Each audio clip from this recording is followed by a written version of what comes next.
We're taught a simple story about money. It's a tool. Debt is just a temporary loan. Governments borrow only when they have to.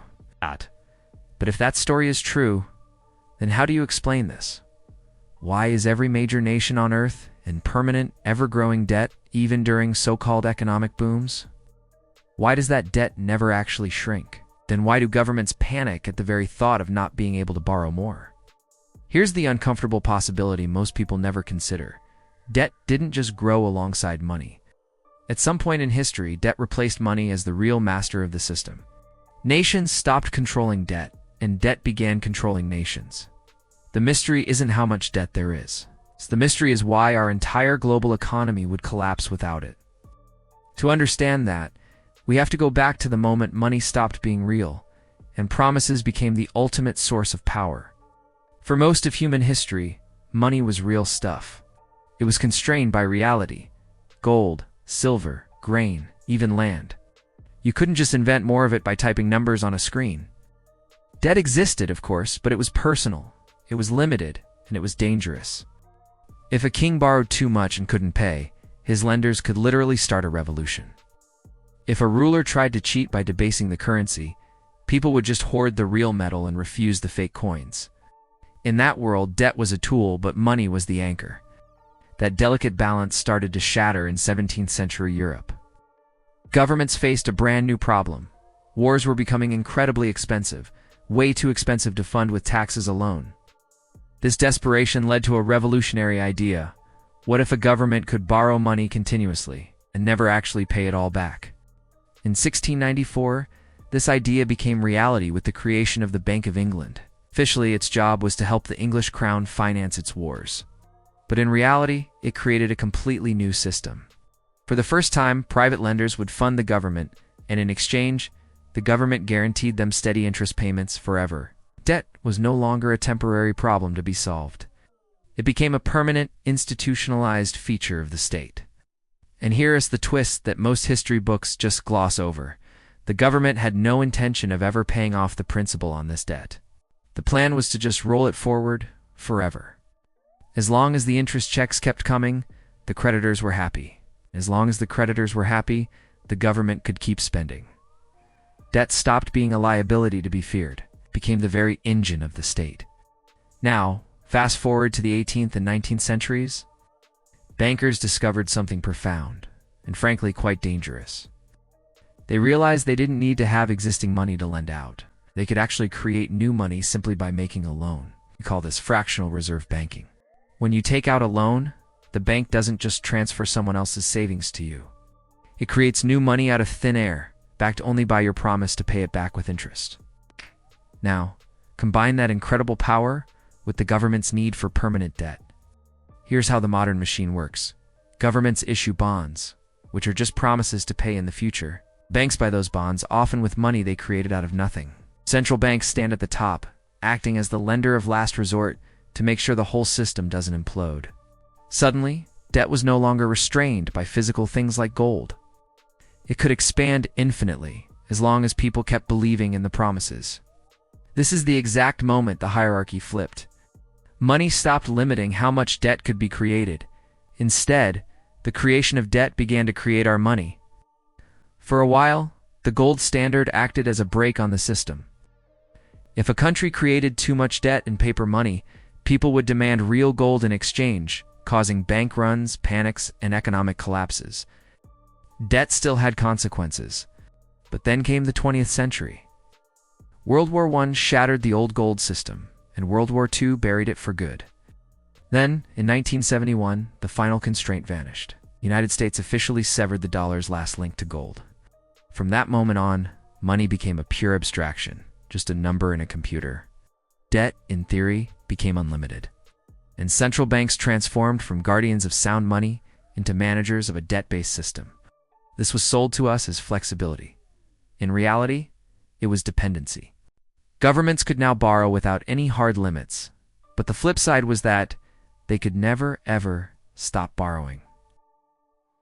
Why? Because the entire system now requires constant new debt creation just to keep from collapsing on itself. This is the part that might sound like a conspiracy theory, until you look at the cold, hard incentives. Modern government absolutely must issue new debt just to fund its basic operations.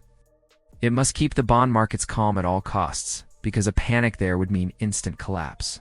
And it must prioritize paying interest to its bondholders above almost everything else. The debt markets now discipline nations faster and more brutally than voters ever could. Think about it. Try to raise taxes too much?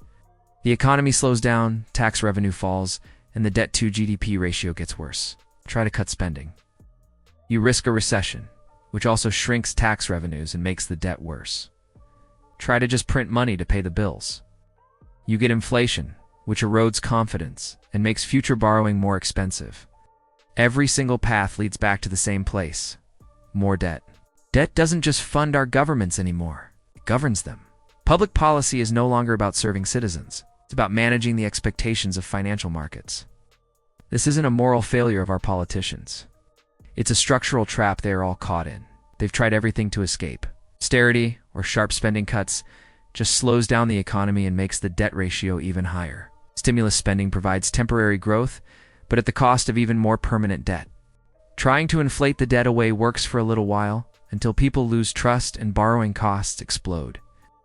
Forcing low interest rates punishes savers and pushes capital into government bonds, but it's not a real solution.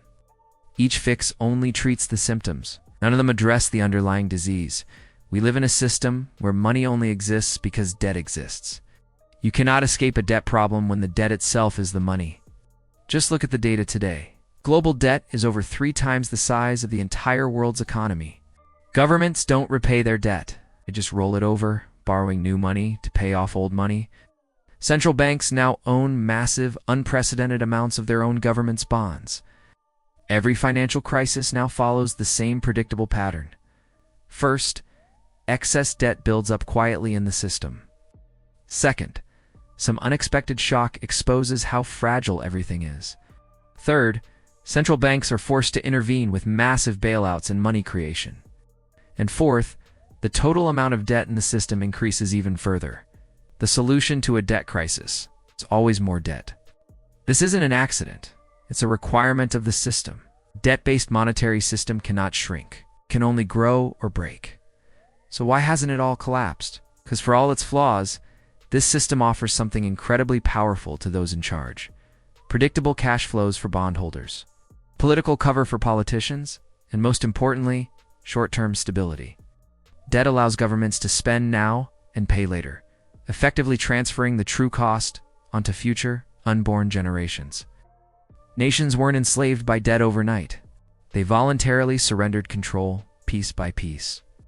In exchange for the power to spend without limits and to delay difficult decisions. Now, the cost of trying to exit the system is simply too high to even contemplate. So here are the key takeaways. First, debt is no longer a temporary tool. It is the very foundation of our modern money. Second, governments don't really control the debt markets anymore. They just manage their reactions to them. And third, every solution that avoids a fundamental reform of the system only deepens our dependency on it.